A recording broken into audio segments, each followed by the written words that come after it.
Ay, nagiging maniter na siya, paamuhin natin siya. O, yan o. Yan. Nagka-trauma siya dun sa dami kak, nagiging nati-trigger siya. Masyado kasi akong malapit pag nag-ano dun. O, yan, yan, yan, yan. Ito, oh. Ay, sus, oh. Oh. Kapo.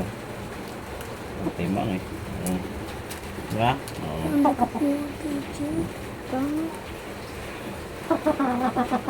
Yan o. Oh. Ay, sus. Ito, oh. Ay, sus, di nga yan eh, oh. Lakas mo eh. Hindi naman tayo magkalaban eh. Kailangan mapahama natin siya, guys.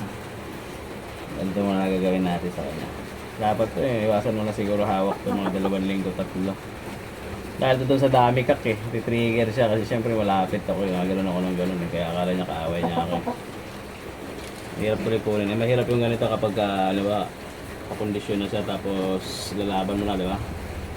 Kukondisyon mo siya tapos ganito, laging ganito. Uubos yung lakas na. Bihira manalo ganito manok na ano. Possible manalo kaso mahina yung ano. Kasi mauubos yung lakas niya. Bawat kita niya sa tao. Mag-wild siya. Magwawala siya.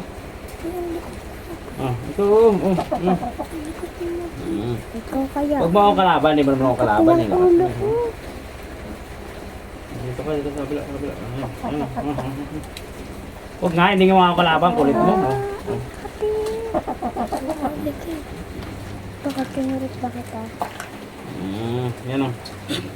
Ano? Uy, sus! Ito o. Ito o. Ito ba? Oo. Lakas mo. Ito nang ate sa akin eh, no? Ay, sus! Hindi na magagalawin eh. Ayun o. Kain ka. Kumain ka.